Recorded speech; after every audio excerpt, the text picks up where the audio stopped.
Hey folks, Good morning. Morning. how's it going? It's going well. Happy Easter. Yeah, happy Easter. Indeed. Happy Easter. Anybody? Shireen, you've got kids, you said, right? Yeah, I have a Did a day 6-year-old for and a like 4-year-old. dyeing eggs with the 6-year-old and the 4-year-old. Is that the kind of thing that like Yeah. Easter So activities? Easter Bunny came this morning or in the middle of the night, left them their baskets, and right now they're with my husband dyeing eggs. Nice. It's always a fun time. hmm It's fun when they're little. You can do all those fun things with them. Definitely. Hi there. Is that Emily? Sorry. Hi. Yes. Hi. Hello. How's it going? Do you Hello. prefer Emily? Or, I'm sorry. This is, I think, our first meeting together. Oh, you're good. No, I prefer Sarani. Okay, cool. Good to know. Yeah. Thank you. Looks like we're about to have Tim and Rebecca. This is going to be a great meeting. We just need our other mentor, and then we'll be ready to rock. Yeah, right on Tim. time. Hello. Morning. Hey, Rebecca, how's it going? Tim first, then Rebecca, since that's the order you're in on my screen. It's going well. Groovy, Rebecca, is it going well for you too? It's going well. I'm drinking coffee. I can't complain. Great, good plan. Yeah. And we got Alex. You know, that's the whole gang. We're all here on time. I'm feeling very good about that. That's a good morning.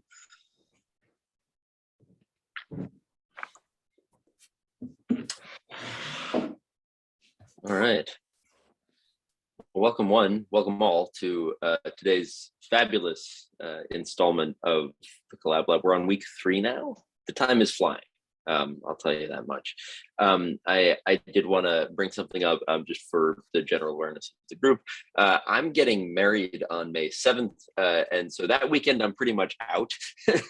and following weekends I'm going to be in France. I think I should still be able to make this call with it being at 9 a.m. Pacific time, because early in the day Pacific is pretty good for Europe afternoons, but so that's going to be the story there.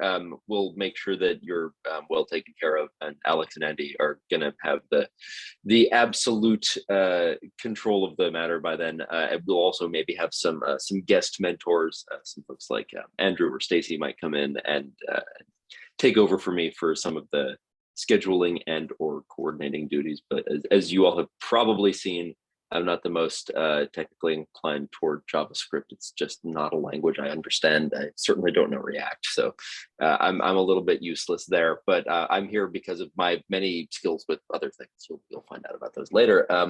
So yeah, today is a great day because rather than a learning module, we're going to do our first retro, and I'm super stoked about that because I love retros and I love getting to share that whole concept with everybody. But with that having been said, who's doing demos this morning? Is it Alex?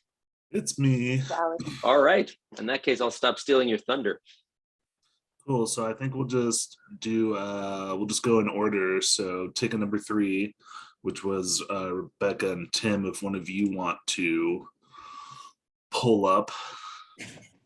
Yeah, I'm gonna demo for us today. So I will share my screen with y'all.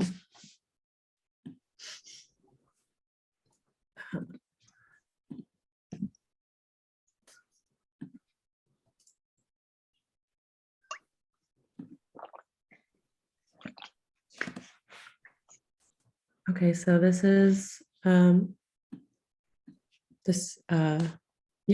it's like the welcome page that we built, and I opened it on a private window, so there's no like pre-existing token. This is what you see if you come and you have no user token stored in local storage.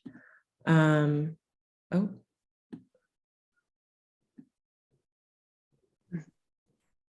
That's classic, isn't it? Demo life. Almost every time, honestly. Yeah. Huh. Okay. I wonder if that's like the item name thing that we've seen a couple of times. Oh. Yeah. I'm not sure. Want to open up the inspector so we can look at the token? Yeah, sure. Also up there in the route. Oh. Yes. Yeah, that's definitely the Okay. I think once we kind of get that database object all figured out, we'll be able to kind of reset here and this will stop happening. All right. Is So this an intermittent thing that you see? It's because we've been saving stuff like to the database with kind of different parameter names and stuff. Mhm. And so there's not like a consistent way to read them when we're listing them. Yeah. And so it's just kind of like stuff is out of sync in that way. Gotcha. Yeah, so that's just probably a good thing going forward this week is that we just, I mean, I don't know if I'd have to look at the tickets to see if that's even a ticket, but I think it's just something we should figure out going forward, or that you guys figure out, because you guys do that great Monday meeting you've been doing, is just figure out what the database is kind of going to look like so we avoid this kind of stuff going forward. Totally. Do you want to open up your code so we can kind of walk through that? Yeah, sure. Let me.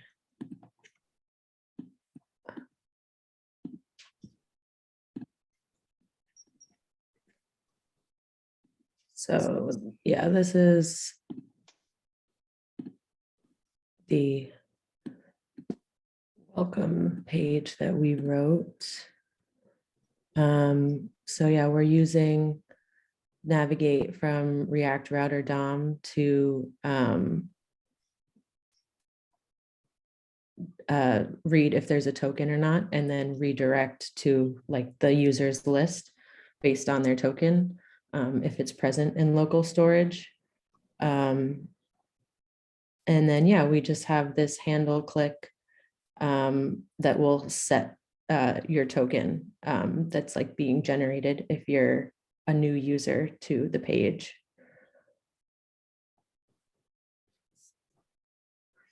Coolio. Does anyone have any kind of questions? Is this the first time you guys have done local storage ever? No, it's the first time I've done it in a little bit, but not the first time ever. And it was actually really nice because the Collab Lab gave us this nice little like token generator. So it was actually like really simple. It was just a matter of like saving it to the local storage and then accessing that later on. Cool. So yeah, I think our issue is coming from like a little conflict with the add item component. I could be mistaken about that, but yes. Cool, yeah. Yeah, that's just something, again, we're just gonna have to clean up as a group, is just like make sure that the data that's getting into the database and what we're reading now is like connected, because it's just been a little bit the Wild West. Yeah, Which is totally fine. totally. Coolio. So if we want to go to the next group, which is Shireen and Emily, one of you want to share? Okay, yeah, I'll share this time since it's Sarani's first time. Okay, let's see.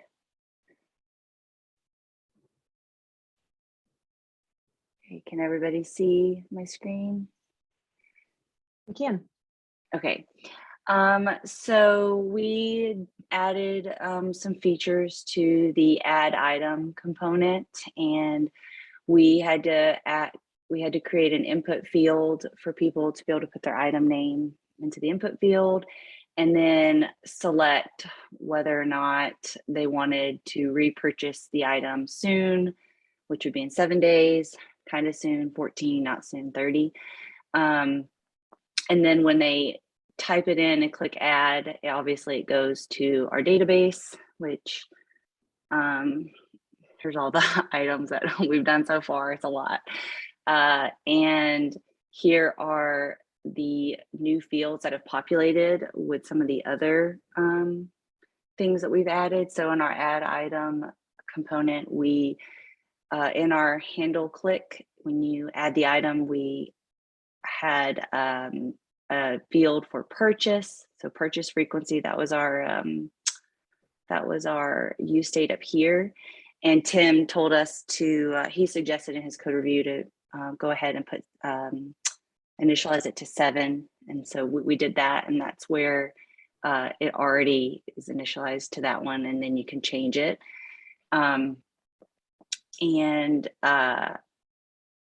Purchase frequencies are use state for that, and it's a dynamic value or variable. And so based on the state, it'll change. And then server timestamp, I think Alex had helped us. He sent us a link to some documentation about that. But I also saw a video. I watched a YouTube video from the Net Ninja about Firebase, and he had done it like this. And so I tried it out, and it worked. And so that we just kind of went with it. And then the last purchase date was just supposed to be initialized to null, and it's not being updated with state just yet. And down here, also we had to create the radio buttons. And so we did that down here for it to render to the page. And Sarani, jump in at any point if I'm missing something or forgetting to say something. No, you're doing great. This is actually the first time I'm having to explain my code to someone, so I'm a little nervous. You're doing great. Thank you. Okay, so yeah, for the radio labels, we had to have the name, the type, and then this is where we put the value.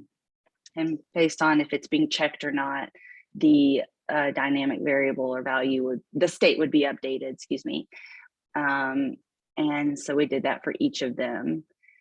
We set the value and based on the handle click. And then for the list component, so if you go to list, it lists out the items based on what the person added. And this part, I can't really explain too well because Alex helped us with this. We were having issues. I'm assuming, I know that he changed this from a for each to a map, and he used the spread operator where I guess it's taking all, and then he uses data method, I guess, to collect all of the data based off of and I could be saying this wrong, based on the IDs. And then when you map it down here, we were getting the list items because we were already getting all the data based on the ID, which would be all of these fields. And it's only going to populate the item name because we specified it with the dot notation to only show the item name instead of like all of the fields. I don't know if I'm explaining that right, Alex. Yeah, essentially, so the snapshot you get back from the on snapshot method from Firebase is contains an array called docs, and so docs maps to the documents in the database that, in our case, is the user's documents, because I specified that up in the collection. Oh, okay, up here. Okay.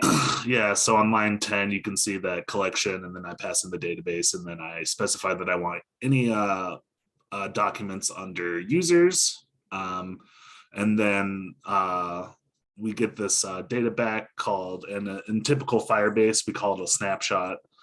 So we get a snapshot back, and then inside of that snapshot, there's an array of documents, which is all of our documents. And then I mapped over those to kind of pull out the data that I just want, because inside of that document, there's a ton of garbage that you just don't really care about. And so you give it an ID because in React, when you're mapping over an array to render, you want an ID or a unique value for a key to help React render stuff. And then I use the spread operator, like you said, to pull out all of the data inside of that document, which we do care about. So that spread operator is just a really quick way to say, hey, just give me everything that's inside of this object. And you don't have to like map it out one by one instead. Thank you. I appreciate that. Yeah, because I wasn't sure exactly what was happening. It's like I felt like I had an idea, but I didn't know how to explain it that well. So Yeah, and we then, appreciate your help with that. Yeah, and then part of mapping it the way I did is that it turns it into an array, which is what we want. So it just like is a really kind of a quick way to like make sure that it's an array that's easy to map over. But yeah, and I just did this because I mean the Firebase documentation is kind of confusing. Even I mean I've been doing Firebase for like 6 years, and they've changed it so much since the last time I did it that even I was like, what is going on? So well, that makes me feel better because yeah, I know me and Rebecca were trying to figure out why it won't render anything else other than the IDs, and like then Sarani and I could not figure it out. We were like, what is going on? It's tough. And when you start like going to the internet and like trying to find help on Stack Overflow or YouTube videos, everyone's on different versions for Firebase. So it's like completely useless information now. And it's just so, yeah, it's tough. But I don't know, it's part of development. Happy to help a little bit. Yeah, we appreciate it. Did I cover everything? Is there something that I missed? No, I think you got everything. Okay. So the only thing is I don't think we have merged either of these yet. So if we just want to make sure we get these merged before we move on to you pick up your next stories. So okay. Indeed, and that might be something that I know it's Easter today, but like maybe if folks are feeling okay with like having a meeting tomorrow, one of the things that and we're about to enter a retro where we'll talk about things that went well and things that didn't go well. But one of the things that did not go well this week is like I'm not sure what this qualifies as. This probably doesn't make me look awesome. I had an interview on Thursday with Google, and it was the interview where it's 5 interviews in a day. And I ended up having to spend a lot of time memorizing things like how virtual memory works. And it was a long week for me where I didn't, because of that combined with a couple of unforeseen things, get to schedule office hours. So I would actually love to meet up with y'all tomorrow if that works for you.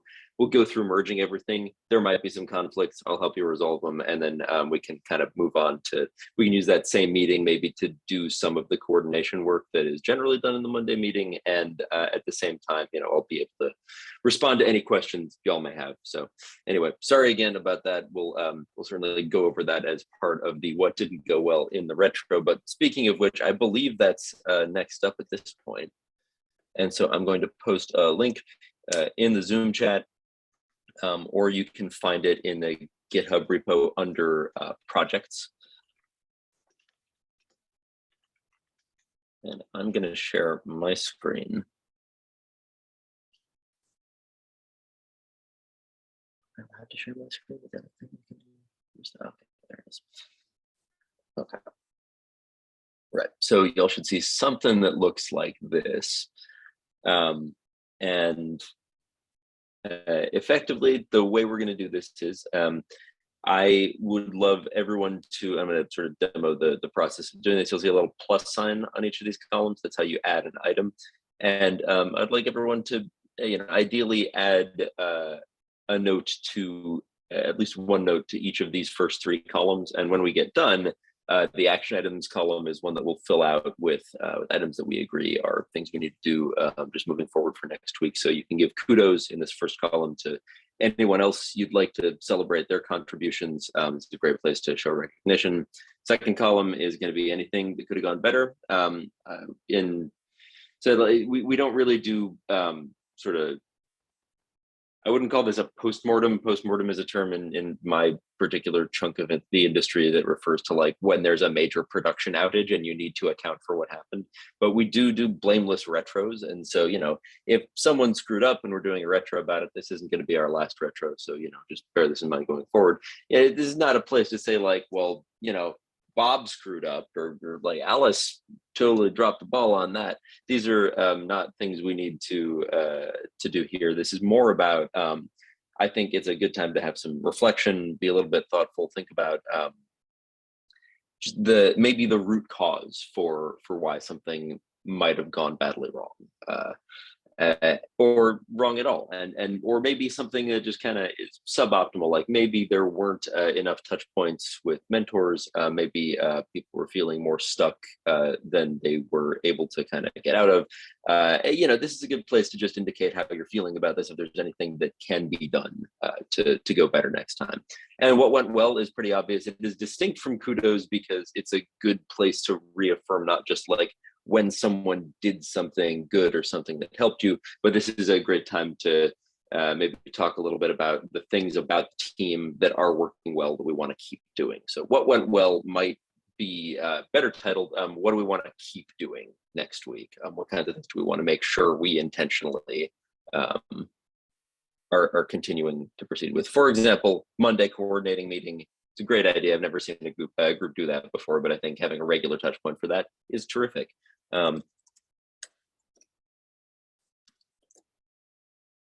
Yeah, cool. So I'm going to put a timer somewhere on my screen, and then we're going to take about, I would say, no longer than 7 minutes to fill this out, but everyone be mindful and thinking of things. Let me just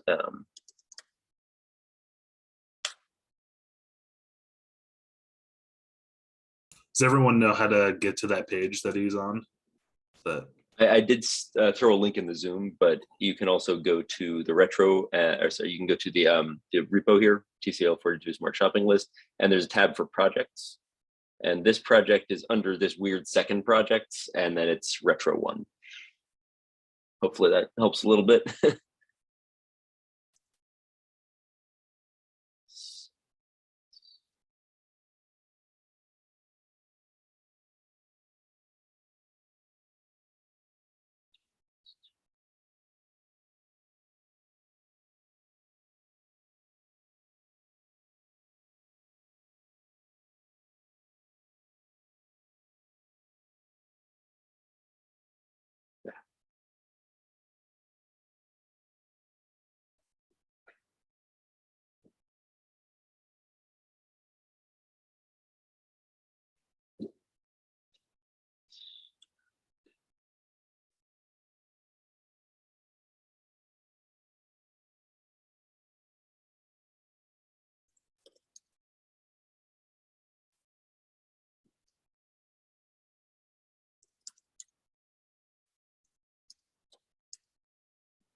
Oh no, I didn't start the timer because I'm some kind of, I'm gonna call it, see, this is what happens when you have me involved in any stage of the process. I'm too busy thinking about, all right, I don't, start button, oh, now it works, but the clear button doesn't.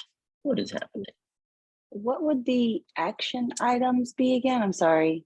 Oh, you don't need to fill in the action items. That is something that we're going to fill out together after we're sort of like through the rest of these 3 columns. Got it. That makes sense.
And I should make clear that we're going to go through all of these after you're all done putting them in, and people will have a chance to say more about them if they want to. So, yeah.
We'll give ourselves another couple of minutes here. Mentors should also feel free to be adding anything you'd like to cover.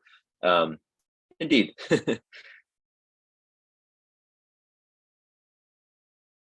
Just like that.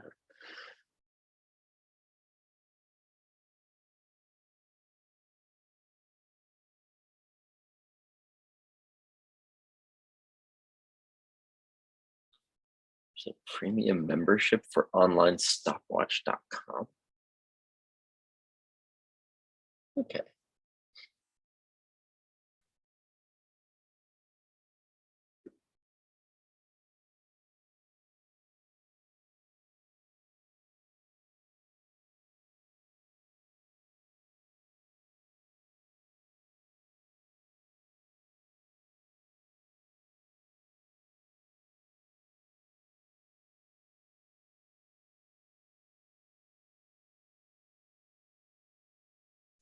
And we'll give ourselves about another minute in case anyone has any last thoughts they'd like to add.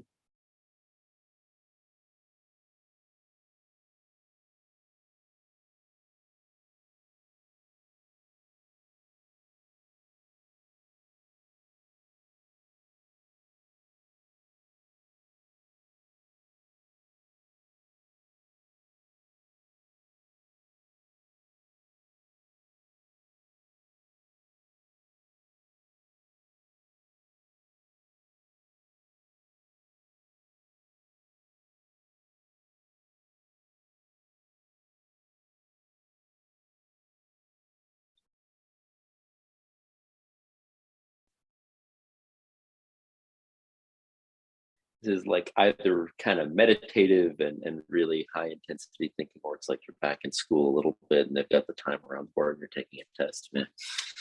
Okay, I think that's probably going to do it for our timer here, and I would now like to get us going on going through the retro. So here's the process now that everyone's gotten some cards on the board.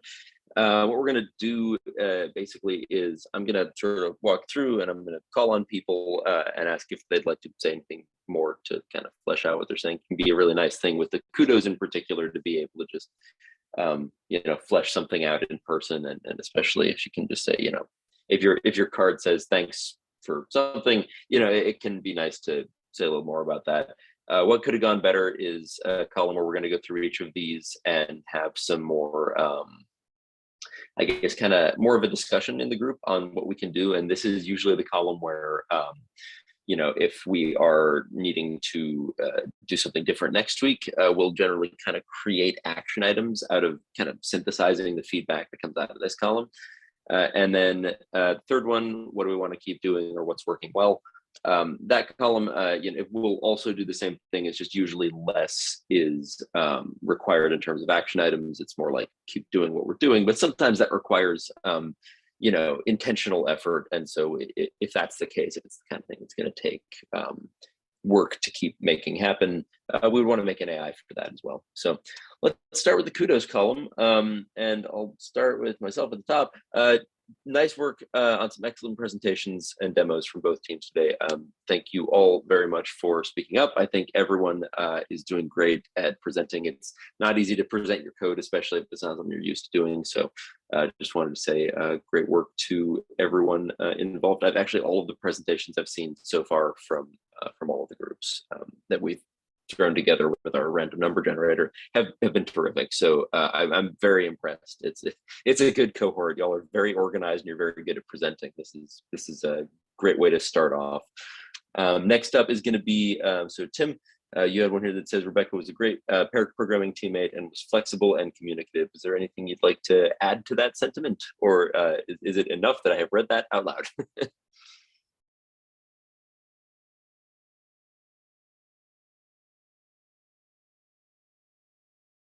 You might be on mute. I don't know.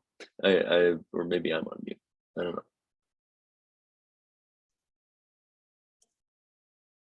I can hear you. Yeah, you're Scott. muted.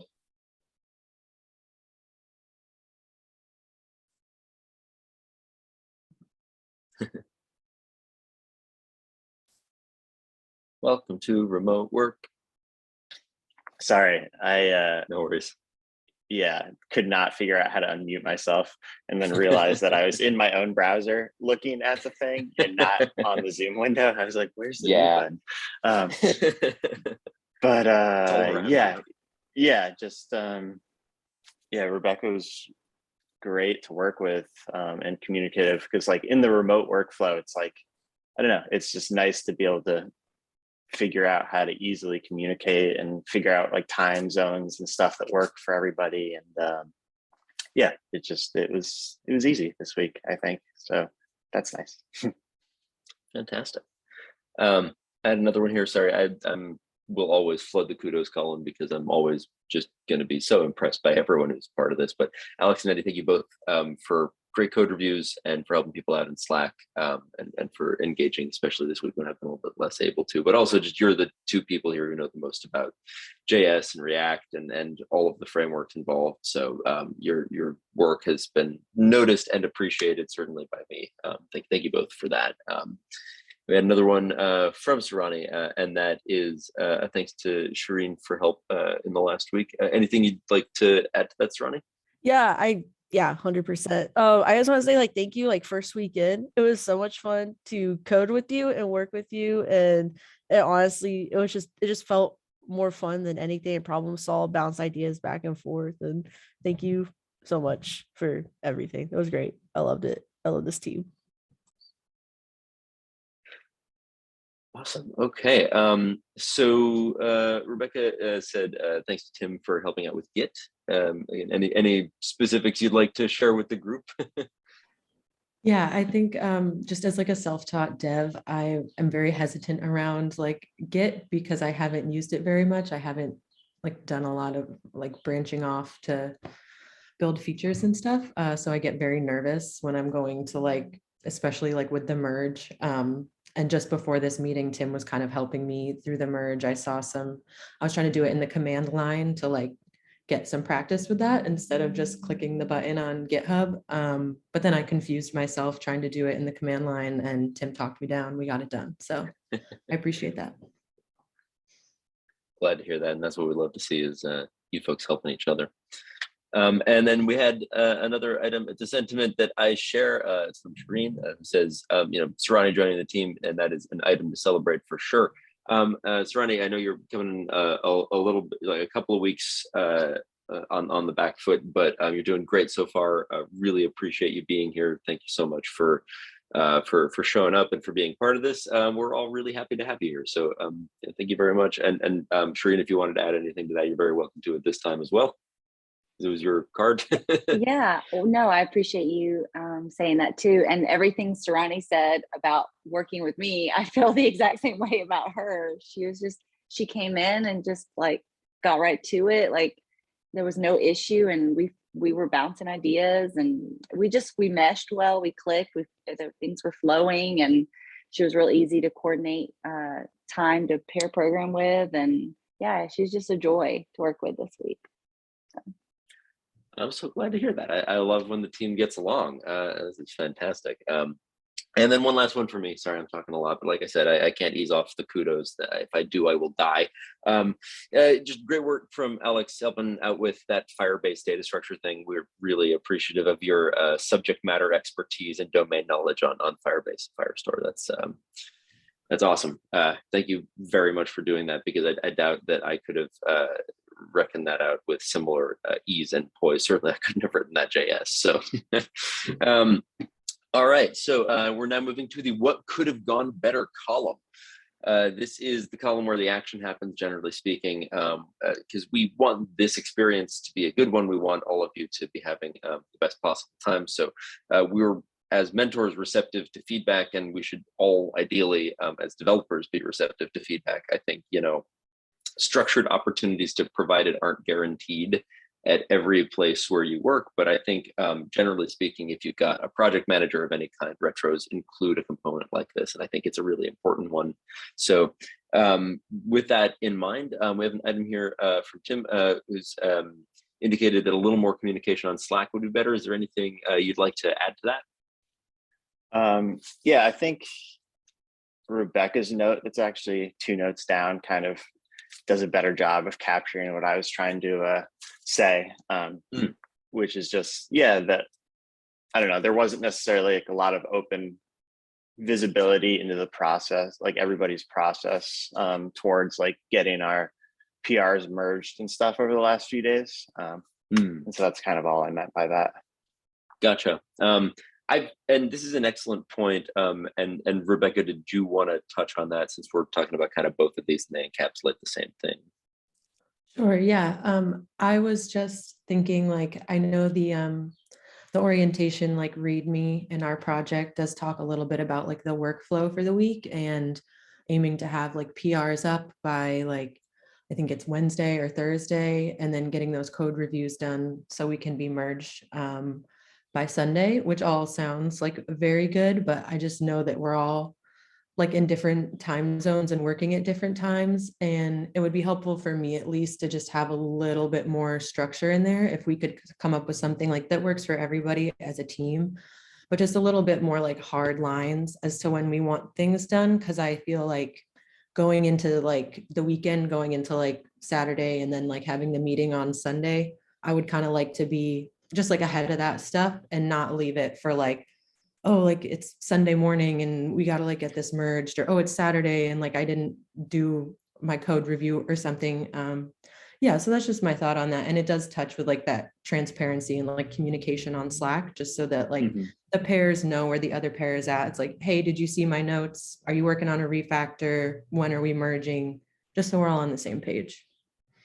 Yeah, I think that's an excellent point. And so I think there's 2 kind of major elements of that as I'm thinking about it. And one of them, I think, is that we can do a little more to coordinate on the mentor side. What I've done in the past for this is I've had like whoever is responsible for office hours that week is also kind of on call for merge requests and kind of code reviews in the sort of end of the week. But it also, sort of depends on like everyone's got to get code that is in that more workable state, and it requires some coordination on the developer's part in order to kind of make sure that that there's something to review toward the end of the week, so that Saturday and Sunday morning aren't a rush. So I think this is an area where we can do a little bit of extra coordination. What I'd like to do is make an AI about this, and I'd like to have a little bit more of a conversation kind of after we finish going through the board, but I'm going to make an AI to just kind of talk about,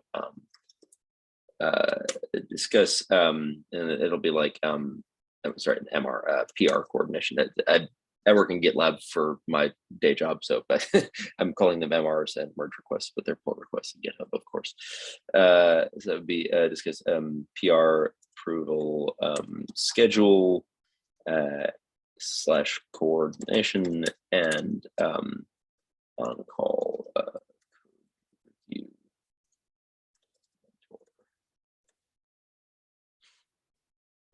And we'll have a bit more of a conversation about that toward the end, if that's cool with both of you.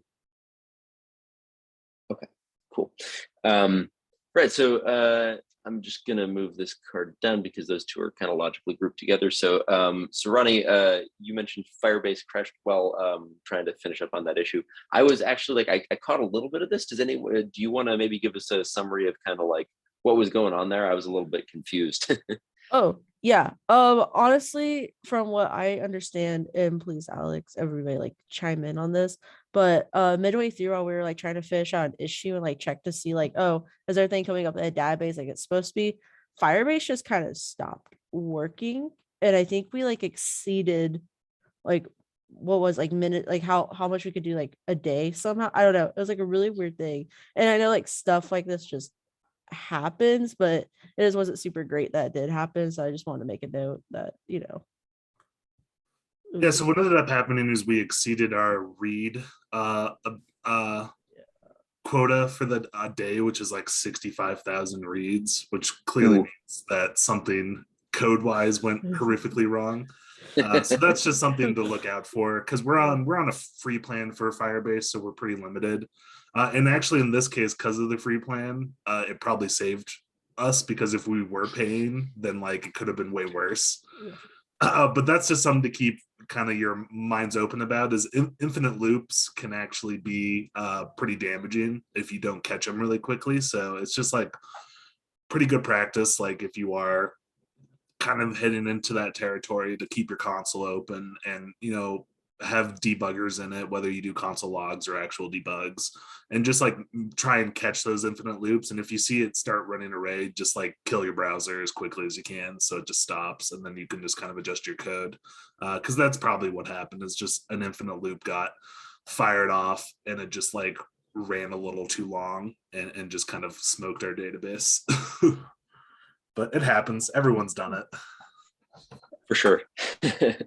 And anyone accessing any kind of database has accidentally looped into it and caused themselves problems. But this is a great learning opportunity for that. And it's something for everyone to bear in mind. It's like when you're doing database access, and especially if you're just looping through it. If database access is happening in a loop, that could be something potentially that could impact actually the entire project. So that is, all the developers on it might not be able to do reads if we exceed our read allotment. So it's good that we know that that limit's there. And it is good that it's a free plan, because otherwise we might have hit a problem where we were spending like hundreds or even thousands of dollars on like unlimited reads to this thing. Just in an infinite loop. But be aware of that constraint, and it's a good thing to think about as you're coding database access, is you know, just kind of think about those guardrails in your head. Right, Tim, am I all right with moving this item on not getting all the branches merged before the weekly Sunday syncs into this kind of batch of 3 up here? You're very right. Okay, cool. But anyway, so that's an excellent point, Sarani, and I think it's a great object lesson for us to take, that, you know, we will discover as we go through this that there are external dependencies that cause problems for us, and that's just one of them. So that's a thing we're all going to learn about, and we'll have to just kind of be mindful when we find out where those guardrails are, not to go careening through them. That's the software development promise. There will be guardrails, you will find them. Usually you're lucky if you get just bumper damage. Cool. So I had one, obviously, and I mentioned this before, didn't set up office hours this week, and that's something I apologize for, because I had a few problems come up for myself, but I will make up for that by attending the Monday Sync, and by turning that into kind of combo Monday Sync / office hours, if that makes sense to everybody else. And I will also provide any outstanding code reviews that we're looking for stuff from this week. That will be my way of resolving that, if that's acceptable to Collab. If it's not acceptable to anyone, or if you'd prefer for me to not be in that Monday sync, feel free to let me know either now, or you can DM me, and you know, if there's something that would work better, I'm really open to suggestions. Cool. All right. But do feel free to DM me if you're thinking of something now that's not that's like that doesn't make sense, or we'd rather not have you there, or a different time would be better, or we don't want that meeting to be too long. Feel free to let me know. Cool. And then last one is from Shireen, which is figuring out how to render the list data from the list component without mentor help was a bit of an issue. So what else would you like to say about that, Shireen? Not much. I was literally like pulling my hair out and kicking myself going, why is this so hard? Like, why can't we get it to render the item names instead of the IDs? That's really all I could think about. But now that I'm looking at everybody else's, what could we have done better statements? I'm getting a better feel for maybe how I could answer that question a little bit better or come up with something a little bit better next time. But it was frustrating me that I could not figure that out. Well, thank you for sharing that. And it's so normal to get stuck on stuff, especially if it's a kind of code you haven't written, a kind of operation. It uses unfamiliar operators, or especially stuff that's domain specific, like Firebase has its own kind of data types that you have to figure out how they work, and it's got weird documentation that changes every 20 minutes. It happens to all of us, and I'm glad that you shared this here, because we're all gonna have. I have this every single week where I just have to it's 3 o'clock. I've been banging my head against some kind of problem all day long, and I just have to walk away and tell myself, you know what, I'm going to get to this in a few hours. I'm going to go and take a nap. I'm going to go take a walk. I'm going to walk away from the code, and nothing's going to burn down because I didn't get this done before 5 today. So, but that having been said, that frustration, that's part of the story, and learning to kind of cope with it and then find ways of managing it, and then working past it is often part of the process. But that having been said, I'm glad you were able to reach out to mentors for help, and that's also part of this process too, is learning new things, hopefully from us and from each other. That's a very welcome thing, and it'll be a welcome thing for your entire career. I hope. I have a mentor right now. Senior and staff devs all should have mentors of some kind teaching them how to do something. And so that's something I hope you take away from this, is that no matter how senior you get, always good to find yourself a mentor who knows more than you about something you want to learn about, and take stuff away from that relationship. It's usually, I found something I like to do whenever I'm starting at a new company, is just figure out someone who can either informally, or I can ask them about it. Just, hey, would you be my mentor? Because I'm that's always a fun conversation. But it's I found that it can be really helpful. Anyway, that was a bit of a tangent. Let's move on to what do we want to keep doing / what's working well. And Andy indicated teams are doing a great job finding outside resources and discerning which are good quality, which can be tricky. That's a great point, Andy. Would you like to add anything else to that? Not too much. It just came up in the demos that you were finding some other resources to help you out with challenges you were facing. So well done on that. It can be hard to go through all of there's tons of content out there. So yeah, if you ever need another set of eyes or whatever, don't hesitate to ask, but it sounds like you're doing a great job with that. Absolutely. +2. That is exactly how I feel too. You all are doing a great job of figuring out where the quality resources are online, which is terrific. I'm going to move this one so that there's kind of logical grouping. These 4 from Sarani, Rebecca, Tim, and Shireen all say Monday team meetings are working great. Again, I have to say, I haven't seen a group do that before in the Collab Lab, and I'm thinking it's one of the coolest things I've ever seen, that y'all are actually coordinating on this, because that's usually where the problems are, is from the team just kind of not getting on the same page early on in the sprint. So great work to all of you for taking part in that. I think it's awesome. And then one more from Andy, which was seems like there's a decent base of Slack messages and responses to questions. And I was wondering if there's anything else you wanted to add to that. Seems like there's definitely still some room for improvement, like we've talked about before, with communication in general and using Slack for timing of merge requests and things like that. But I haven't noticed any questions just left hanging, although correct me if I'm wrong. So I think that's a positive. For sure. I also hope that you know, Slack is kind of tricky to get used to. If is it anyone's first time using Slack in this group? Okay, so it seems like there's a couple of people anyway who are kind of still getting used to it, and so it can be tricky in a professional context to get used to, you know, kind of the way it works. It's a messenger service that also has like some, I don't know, I think Slack has bad vibes is my feeling about it. I don't really know how else to put it. So, you know, I think it can feel weird to bother people on Slack. It has, especially in the last 3 years, become, you know, the primary way I communicate with like all of my colleagues. Even when I'm sitting next to people now in the office, like sometimes I'll just Slack them instead because I need like rich content in there.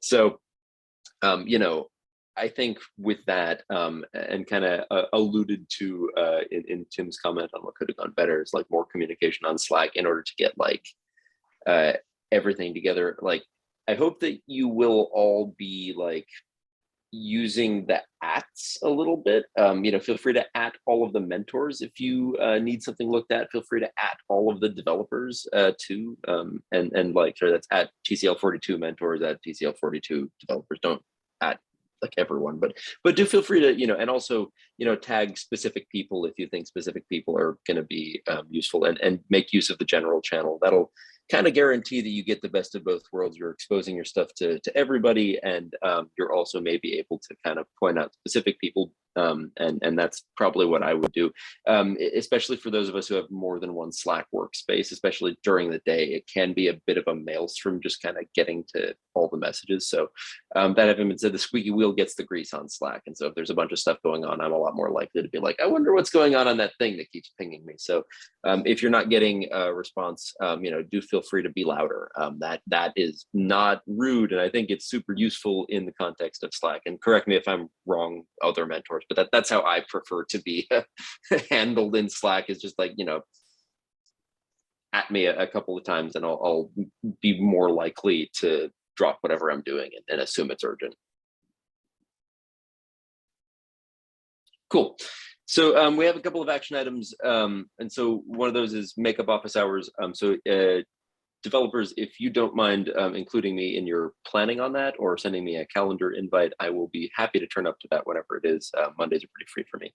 And then we also have a discussion about like a PR approval schedule, and coordinating on that, and maybe on-call work for the mentor who's doing the code review, on-call code review for the mentor who's doing the office hours for that week. So I think that's a, you know, something I wanted to talk about a little more. Does anyone have any specific ideas for ways we can handle this? How are the other mentors feeling about the idea of whoever's doing office hours that week, maybe kind of being a little bit more available for PR approvals and signing up to be like, hey, at me if you need a code review for that week? I think it sounds like a good plan. Yeah. Works for me. Cool. In that case, does anyone have any thoughts on like coordinating on that PR approval schedule? Is that the sort of thing that you devs want to work out amongst yourselves, or is there anything we can do to help facilitate that? I have a question. Sorry. Go for it. I guess, okay, I'm a little confused about when, and I should have said something last week, but I'm a little confused about the merge requests, or merging everything. I guess I was under the impression that we were going to be doing that together, since there might be merge conflicts. And I thought we would be doing it at our Sunday meetings. Like, I thought all the pull requests had to be complete and code reviewed. And then on this meeting is when we would do the merge it all together. So I guess, yeah, I'm a little confused about when we're supposed to do the merging. And I didn't even do it last week, so I don't know who merged our stuff. I guess it was Alex or Tim or somebody. It just magically happened. Yeah, that's a great question, and I'm sorry for the lack of clarity there. The way that merging should work is once your code is reviewed, you are clear to merge it, and if conflicts arise, the recommendation is first that you try and take a look at it yourself, and or with your fellow collabie on your group of two, or with all of the collabies. Generally speaking, you kind of want both teams involved on that if there's a conflict. And then if there are issues with the conflict that aren't resolvable, that's the kind of thing that is a great topic for office hours a little bit later in the week. It's a great topic for just like pinging the channel and asking like, hey, we've got a conflict, we want to solve it. But I think merging should be done by the time we have our meeting on Sunday. And so like, that's a great question. I'm again, sorry that we weren't clear about that, but that's the schedule I'm expecting. And so again, this is just gonna be, we're gonna be a little bit behind for this current set of issues, but we'll say that like maybe if y'all have time, it would be great to merge stuff today. And if you've got conflicts, you don't have to like resolve them, like don't take up, especially if you celebrate Easter, don't feel the need to spend a bunch of time on resolution today. But if you do hit a merge conflict, that's the kind of thing that we can take a look at tomorrow in that sort of make up office hours and or sort of during the day. We can work on resolving any conflicts. And issue 4, I believe still, has that one been mentor approved yet? We're still waiting on a mentor approval. Good question. Let me take a look. That can be my job. Issue 4. I believe it's issue 4. Yeah. Uh-huh. I think and then that's is there an associated, yeah, here's the branch. Sorry, I'm so bad at GitHub, I never use it. Good. I have seen this in action. Yeah. Oh, there's 2 approvals on it now. Let's see, maybe Alex did it. Nice. Tim and Rebecca both approved, and Alex. Oh, okay. Yeah, so cool. This one, I think in that case, has a merge conflict. But so that's totally fine, and the kind of thing that like, you know, we can definitely go through, but not usually in this meeting. And we are running out of time, and I want to be respectful of everyone's time here. So with our remaining 4 minutes, Andy, do you want to take over and do issue assignment? Yes. Okay, so I'm prepared this time with our group. So week 3, we've got Tim and Shireen and Sarani and Rebecca. Keep that in mind as we look at some stuff here. We've got issues 5 and 6, starting with issue 5. As a user, I want to join an existing shopping list so I can share a shopping list with another person. So we'll be doing some more work with tokens, which can be shared with other users to allow them to co-manage any given list. Joining an existing list consists of entering an existing token, saving that token to local storage, and showing the user the associated list. Let's see. Acceptance criteria. When the user does not already have a token in local storage, we'll handle that, showing them a form to allow them to enter that token. Submitting that form saves it to local storage, giving them joint control of the list. So yeah, multiple people can use the same token. We'll show an error if they enter an invalid token, one that does not exist, which will allow them then to try and enter another token, try again. Let's see, we've got a wireframe we can look at. So we looked at this last week as well, and then here is the additional input for that token and a button to submit the form with some explainer text saying what that is all about. Accessibility again is relevant. I think I saw some comments along these lines on that pull request we were just looking at. So there's tons of good examples from like, is it I can never remember the exact acronym, W3C or WC3 has good like form accessibility examples. Let's see. You can assume that users will only be sharing a token if the list has items on it. Say I create a new shopping list, but never add any items to it and haven't saved that particular token to Firestore, we can assume that list doesn't exist. If you would like, you can save the token to Firestore immediately when creating a list, and then a user would be able to share an empty list. See issue 5, which is this issue. So any thoughts or questions before I move on to issue 6? Sorry, just that second to last bullet, I want to make sure I understand like that in conjunction with the last bullet.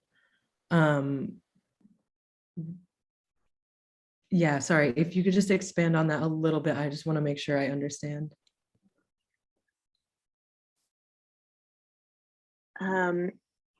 I have a question back for you all, which is, at what stage in the process does the token get saved to Firestore? Is it after items are added? So we set the token with our state setter in the handle click for our button. The button on, oh, sorry, go ahead. Yeah, I was just going to say on click, we like parse the token and then set that token using the state setter. And that's in the add item button that you're referring to? That's in the create new list button on our list. homepage, which you guys didn't really get to see much in our demo because it was broken. No worries. So this line is what I'm kind of thinking of right now is you can save the token to Firestore immediately when creating a list. It sounds like that, does that describe what the current situation is? Because that's kind of what it sounded like to me. Yeah. Currently the token's not being saved to Firestore. Okay, okay. Oh, So right, I think storage, it's not Firestore. Right. Okay, okay. So then that is what these two bullets are talking about, is you can either keep it like add the token to Firestore, so associate a token with a list only after adding an item, or immediately when creating a list, in which case then the token would be in the database even without list items, and then someone else could access it because that token would be like available to multiple users. But so these two are kind of like two versions, like two different behaviors, one of which you will pick. Does that help at all? Or does another mentor want to clarify something? Yeah, so essentially the kind of overall architecture is supposed to be that the token saved to local storage is a way to instantly access a list automatically. Like it'll just like our code should check for that token. If it's there, you can just go and pull a list from Firebase instantly. You don't have to like ask for someone to put a token in. And then likewise, we want to what it's saying is that we don't want to create empty lists in Firebase because they're useless. If you share someone an empty list, it's nothing. So that again is you want to check that is this token in Firebase? So this is kind of where we're getting to the database structure of, tokens have to be associated to lists. So we're going to have to figure out how to do that in this ticket. How are we going to match a token that we generate on the front end to, again, a list on the back end. And so that token is just kind of like our unique ID to pull down the data that you need from Firebase, and then also kind of control the flow in the front end of, is there a list? Is it empty? Is there a list? Is it got stuff in it? How do I pull that data down? Other questions? Right. Issue 6. As a user, I want to be alerted when I'm entering an item that is the same as something already on my list so I can avoid duplicates. So we will show an error if the user tries to submit a new item with the exact same name as an existing item. We will show that error message if they try to submit a new item that has the same name as an existing item where capitalization has been normalized and punctuation removed. So capital C cauliflower and lowercase c cauliflower would be matches. And the user's original input should be what gets saved in the database. So that normalized version that we'll use to compare it to other list items is not what will be saved in the database. It will be whatever they input. So if they input the capital C, that's what gets saved. Questions on this one?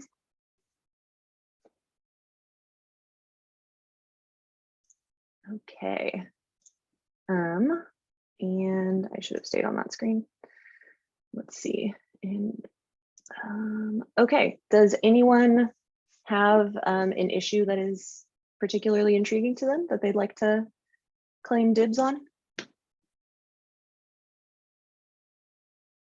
Okay, in that case, since you're the first pair on the list, Tim and Shireen, you will get issue 5.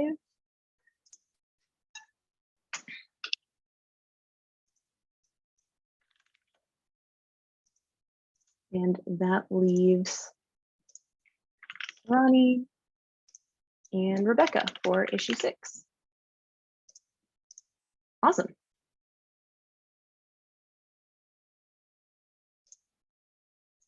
Okay, I think that covers it for issue assignment. We're 5 minutes over. Scott, any last parting thoughts? Not for me, but thanks again, everyone, for another dynamite week. I will look forward to getting in touch with all of you collabbies about the Monday meeting. I see there's a merge conflict on issue 4, and if you want to talk about that today, please feel free to hop on Slack. But yeah, awesome work, everyone. We'll have a great week this week. Hopefully it'll be a little bit more coordinated on my end, and nothing will go wrong with Firebase. Knock on wood. All right. Thanks, everyone. Have a great rest of your weekend and have fun out there. Bye, everybody. See ya.